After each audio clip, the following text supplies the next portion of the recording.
Fala, nação rubro-negra. Salve, galera! Já chegando com os 2 pés na porta, porque o ninho do urubu tá fervendo. Fervendo e muito. Estamos abrindo mais um Plantão do Fla News com urgência máxima, direto aos fatos. É isso, sem historinha, sem enrolação, a gente mergulhou em documentos internos, anotações da diretoria e relatos fortíssimos dos bastidores para trazer a real do que tá rolando no Mengão. Mas antes da gente soltar a primeira bomba, a gente precisa daquele apoio pesado da torcida.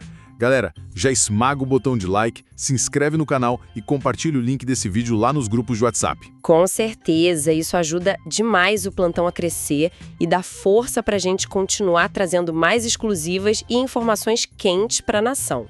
A gente depende dessa força da arquibancada virtual. Exatamente. Então bora direto pro que interessa, porque o relógio no mercado da bola não para de girar.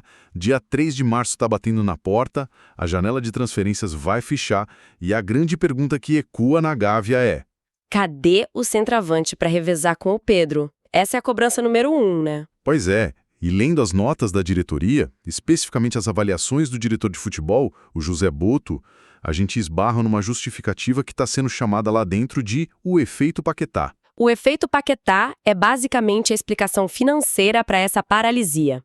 O Boto revelou nos bastidores que repatriar um jogador do calibre do Lucas Paquetá consumiu um impacto orçamentário gigantesco. Gigantesco, porque o argumento é que o Paquetá atua em 4 ou 5 posições no setor ofensivo, então o investimento valia por várias contratações. Só que a matemática cobra o seu preço. Você traz um atleta de nível mundial que eleva o teto do time, mas a liquidez para buscar aquelas 2 ou 3 peças periféricas, tipo um camisa 9 de ofício, simplesmente some. Inviabilizou o resto da janela. E olha o que o Flamengo tentou, viu? Nossas fontes confirmaram que teve uma investida pesada no Caio Jorge, mas o Cruzeiro bateu o pé e não liberou o jogador. Sim, o Cruzeiro trancou a porta. Com isso e com a janela fechando agora, o planejamento inteiro do Scout já virou a chave para o meio do ano, para a janela de julho. E a lista de julho é para deixar qualquer um animado. O departamento de observação está mirando altíssimo. Os documentos citam nomes como o Igor Jesus, do Nottingham Forest. Tem o Luiz Henrique, no Zenit. E Charlisson, do Tottenham. Evanilson, do Bournemouth. E o Tati Castelhanos, do West Ham. Quer dizer, o sarrafo tá lá no teto. Que mostra que a estratégia não é trazer aposta barata só para fazer número no elenco, a mentalidade é buscar jogador de prateleira superior, alguém que chegue para brigar por posição de igual para igual. E antes que a torcida comece a espalhar fake news, a gente precisa limpar o terreno aqui. A imprensa argentina cravou ontem que o Flamengo estaria negociando com o David Romero, do Tigres. E a gente apurou isso direto na fonte. Mentira total. Não procede. A diretoria nega categoricamente qualquer conversa com o David Romero no momento. É puro boato de mercado. O que levanta uma lebre sobre a pressão em cima do José Boto. A nação cobra nas redes sociais, pede aposta barata, critica a falta de um reserva imediato. Como é que o presidente BAP está avaliando o diretor lá dentro? A avaliação é muito positiva, por incrível que pareça, para o torcedor mais impaciente. O BAP banca o Boto totalmente, principalmente pelo trabalho silencioso e brutal que ele está fazendo na reestruturação das categorias de base. A gente vai detalhar isso daqui a pouco, mas a base está voando por causa dele. Mas até os garotos da base subirem, a pressão no profissional está estourando o termômetro. Isso nos leva direto para o clima de velório, ou melhor, de incêndio no vestiário depois daquela derrota por 1-0 para o Lanús na Argentina. O jogo de ida da Recopa. Olha, os relatos que chegaram pra gente descrevem um ambiente de corte com faca. Tensão pura. Muito porque rolou uma quebra de padrão absurda. O Arrascaeta, que todo mundo sabe que é um cara mais na dele, mais técnico e calado, chamou a responsabilidade. A cobrança foi fortíssima em cima do elenco.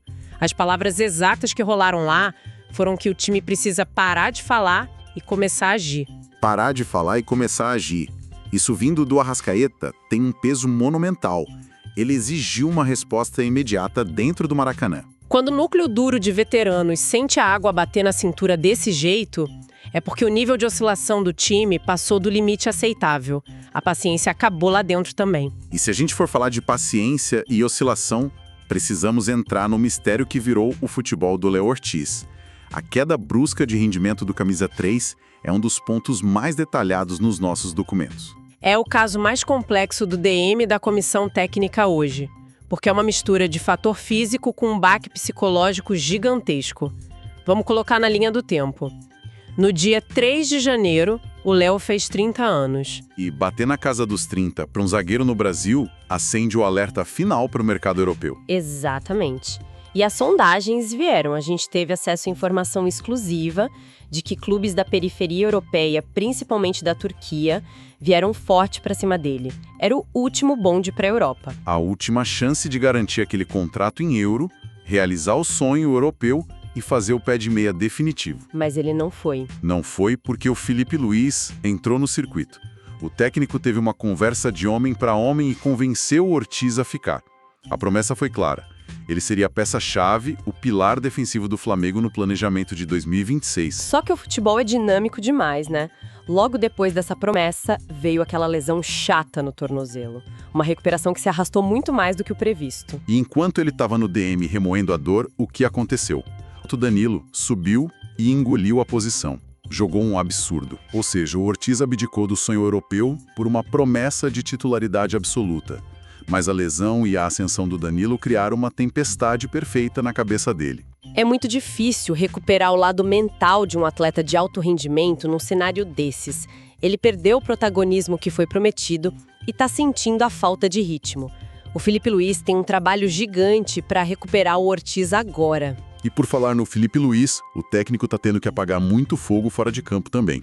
Vamos entrar num tema delicado e tentar relatar exatamente o que os documentos trazem sobre aquela polêmica na Argentina. A confusão na coletiva de imprensa sobre o Vinícius Júnior. Isso. Para quem perdeu algum detalhe, o cenário foi o seguinte. Um repórter argentino perguntou para o Filipe sobre o tratamento que o Flamengo estava recebendo lá no país e pediu para ele comparar com o que o Vini Júnior sofre constantemente lá na Espanha. Os nossos documentos analisam essa resposta do Filipe como uma tentativa clara de ser ameno, de botar panos quentes. A informação de bastidor é que o Filipe Luís projeta muito forte uma futura carreira de treinador na Europa, especialmente em Portugal ou na Espanha. Então ele tentou uma saída diplomática para não fechar portas ou arrumar briga com a imprensa ibérica e com as instituições de lá. Só que a resposta não desceu bem, né? Não desceu nada bem. A atitude foi duramente criticada nas redes e na imprensa.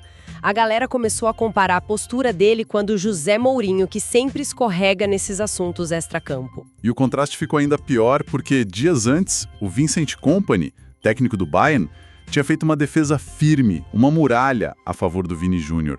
E o Vini é cria do Ninho. A torcida cobrou uma postura de proteção ao garoto do Ninho. Foi uma pressão insuportável. E aí entra o gerenciamento de crise da diretoria. Diante do tamanho da repercussão negativa, o Filipe Luís usou a assessoria de imprensa do clube logo no dia seguinte para emitir uma nota oficial de retratação. Uma nota bem contundente, diga-se de passagem. Ele não deixou margem para dúvida no texto. Afirmou que racismo é crime no Brasil e deve ser punido rigorosamente em qualquer país do mundo. Chamou a atitude dos adversários do Vini de covarde e reiterou apoio total e incondicional ao jogador. Foi uma correção de rota rápida, mas que mostra como a temperatura está altíssima na Gávea. Tudo vira crise em questão de horas. Mas para não dizer que a gente só traz problema, vamos mudar o tom, porque tem notícia boa empolgando a galera, e ela vem lá do Ninho do Urubu, mais especificamente da base. A base tá salvando a nossa semana. O time sub-20 estreou no Campeonato Brasileiro, simplesmente amassando o Bragantino. Um placar absurdo de 6-4. Um jogaço. E o grande nome desse espetáculo foi um recém-chegado, o atacante Josmar. Anotem esse nome, galera. O garoto tem só 17 anos e já tinha feito história no Avaí como o jogador mais jovem a marcar um gol na Série B. Ele chegou no Flamengo e não sentiu o peso do manto. Estreou dando show. 2 gols e 1 assistência num jogo só. E é um perfil que o time de cima tá precisando muito, né? Um cara rápido, com faro de gol. E tem mais movimento pesado acontecendo no mercado da base. A informação exclusiva que a gente traz agora é que o Flamengo está a um passo de bater o martelo por mais uma joia internacional. Diego Reis, atacante mexicano de 18 anos. Do América do México. Certo. Mas o detalhe incrível é como o Flamengo achou esse moleque. O mérito total é da rede de olheiros do Scout. Eles não acharam o Diego no México. Os caras do Flamengo estavam em Portugal acompanhando um jogo da seleção mexicana sub-19 contra o Sporting. O garoto arrebentou lá na Europa e o radar do Fla apitou. Ele já vinha treinando no time principal do América com o técnico André Jardine. É uma contratação muito inteligente. A negociação é de empréstimo com opção de compra fixada até o fim de 2026. Quer dizer, o clube testa a adaptação dele no sub-20 sem comprometer caminhões de dinheiro. É a tal da reestruturação do Botô dando frutos globais. Mas para o garoto novo entrar, alguém tem que sair. A gente tem a confirmação de que o Christian Oliveira está de malas prontas para o Corinthians. O Fla decidiu não renovar o contrato dele. Só que a diretoria foi esperta nas entrelinhas. Eles amarraram o acordo mantendo 10% do passe do jogador. Se ele vingar lá no Corinthians e for vendido no futuro, o Flamengo ainda morde uma fatia do bolo. Excelente gestão de ativos. Agora, de volta para o profissional, a gente tem que falar de um inimigo que ninguém consegue driblar: o calendário insano do futebol brasileiro. É de enlouquecer qualquer preparador físico. Vamos aos prazos. A Conmebol já bateu o martelo. Dia 19 de março, às 8 da noite, rola o sorteio da fase de grupos da Libertadores lá em Luque. Mengão é cabeça de chave do Grupo A, como manda a tradição. Mas o problema não é a Libertadores ainda. A urgência está aqui no quintal. Semifinais do Campeonato Carioca contra o Madureira. E olha o absurdo dessa tabela. Os 2 jogos vão ser no Maracanã. O primeiro confronto está marcado para domingo, às 8h30 da noite. E a volta é na segunda-feira seguinte, às 9 horas da noite. Domingo e segunda-feira. É bizarro. Um espaço de recuperação praticamente nulo. Como o foco absoluto é a decisão da Recopa contra o Lanús na quinta-feira, o Felipe Luiz vai ser obrigado a mandar a campo o que o pessoal lá dentro está chamando de alternativo de luxo. E que luxo, meus amigos! Prestem atenção na provável escalação que os nossos bastidores levantaram. Rossi, no gol. Até aí, normal. Aí a linha defensiva vem com Danilo, Vitão e Ayrton Lucas. No meio-campo, Everton Araújo e, olha o detalhe, De La Cruz. O De La Cruz jogando um pouco mais recuado, como o primeiro volante ali, ditando ritmo ao lado do Everton. É muita qualidade na saída de bola. E o ataque, Gonçalo Plata, Bruno Henrique e Pedro. Sem contar o retorno do Jorginho, que está saindo do DM e deve ganhar os minutos. Cara, é um time alternativo que brigaria fácil, mas muito fácil, pelo título do Campeonato Brasileiro. A profundidade do elenco do Flamengo é um absurdo. Mas, como a gente bem sabe, só ter elenco carro não entra em campo sozinho, principalmente em jogo de mata-mata continental. O que nos leva ao nosso pensamento final para o plantão de hoje, para a gente refletir pesado durante a semana. Manda. Para reverter aquele 1-0 contra o Lanús na quinta-feira, os analistas internos são unânimes. Flamengo vai ter que fazer a sua melhor partida no ano de 2026. Vai precisar de variações táticas que o Felipe Luiz ainda não mostrou. E tem um fantasma estatístico rondando o Maracanã.